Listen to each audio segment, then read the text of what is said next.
Near closing time on Saturday afternoon, March 25th, 1911, a fire broke out at the top floors of the Ash Building in the Triangle Waste Company.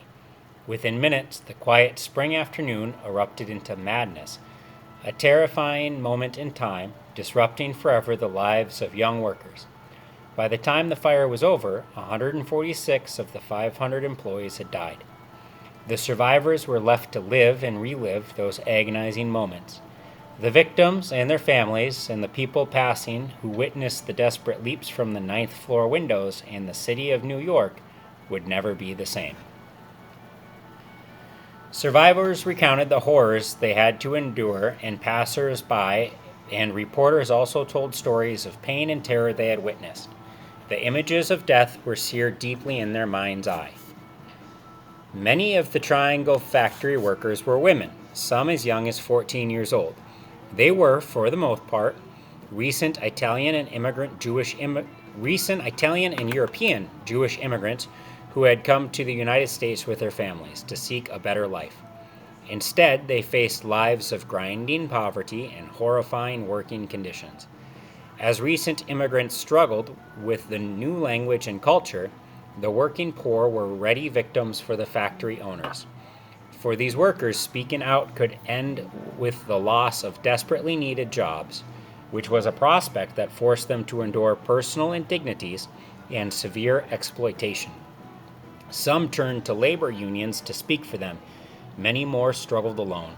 The Triangle Factory was a non-union shop, although some of its workers had joined the International Ladies Garment Workers Union, ILGWU.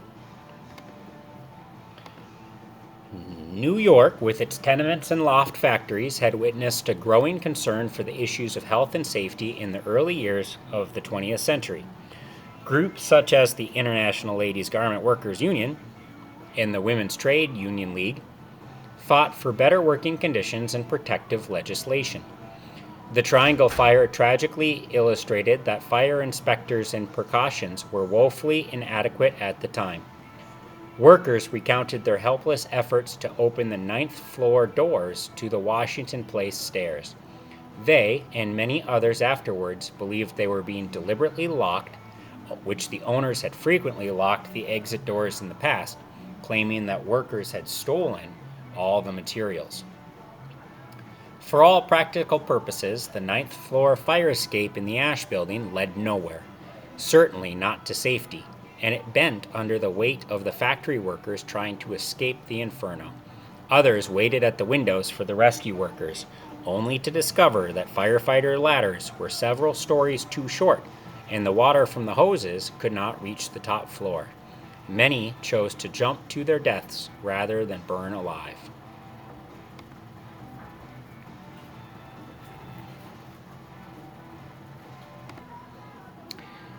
Here we have a map explaining what really happened and what went wrong.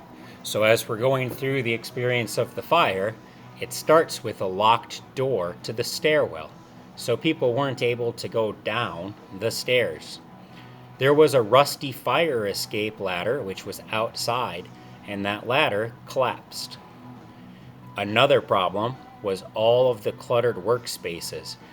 Everybody was working super close together and really tight. The fourth issue is that there was a super small ladder which never made it up to the ninth floor. The fire was on the ninth floor and the ladder only reached the sixth floor. There was not enough water pressure in the hose to get the water up to the top.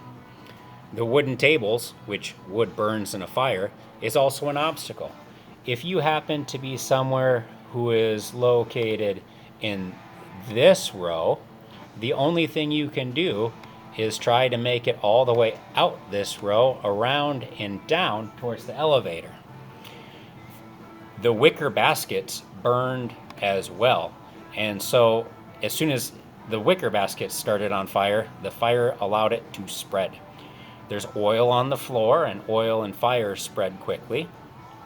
On the bottom, some of the firemen brought nets, and they're kind of like a trampoline to allow people to go off and try to jump from a higher floor. But if you're jumping from the ninth floor going all the way down, that trampoline isn't going to be able to catch you. There was no sprinkler system. That becomes a law after this experience. Some oil, which might not have been on the floor, was placed into a flammable barrel, and then once that barrel caught fire, it exploded, coating everything else in oil. The second option for an exit was covered by boxes, which quickly caught fire. Most buildings at this time had a required third staircase. The Ash building did not have a third staircase.